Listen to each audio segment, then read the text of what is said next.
بسم اللہ الرحمن الرحیم، شروع اللہ کے نام سے جو بڑا مہربان نہایت رحم والا ہے۔ وَإِن كُنتُمْ فِي رَيْبٍ مِّمَّا نَزَّلْنَا عَلَى عَبْدِنَا فَأْتُوا بِسُورَةٍ مِّن مِّثْلِهِ وَادْعُوا شُهَدَاءَكُم مِّن دُونِ اللَّهِ إِن كُنتُمْ صَادِقِينَ۔ ہم نے جو کچھ اپنے بندے پر اتارا ہے اس میں اگر تمہیں شک ہو اور تم سچے ہو تو اس جیسی ایک صورت تو بنا کر لاؤ۔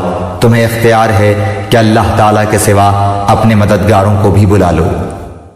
یعنی جب تم خود بھی اس بات کے قائل ہو اور تمہیں معلوم ہے کہ یہ سارے کام اللہ ہی کے ہیں تو پھر تمہاری بندگی اسی کے لیے خاص ہونی چاہیے۔ دوسرا کون اس کا حقدار ہو سکتا ہے کہ تم اس کی بندگی بجا لاؤ؟ دوسروں کو اللہ کا مد مقابل ٹھہرانے سے مراد یہ ہے کہ بندگی و عبادت کے مختلف اقسام میں سے کسی قسم کا رویہ خدا کے سوا دوسروں کے ساتھ برتا جائے۔ آگے چل کر خود قرآن ہی سے تفصیل کے ساتھ معلوم ہو جائے گا کہ عبادت کی وہ اقسام کون کون سی ہیں جنہیں صرف اللہ کے لیے مخصوص ہونا چاہیے اور جن میں دوسروں کو شریک ٹھہرانا وہ شرک ہے جسے روکنے کے لیے قرآن آیا ہے۔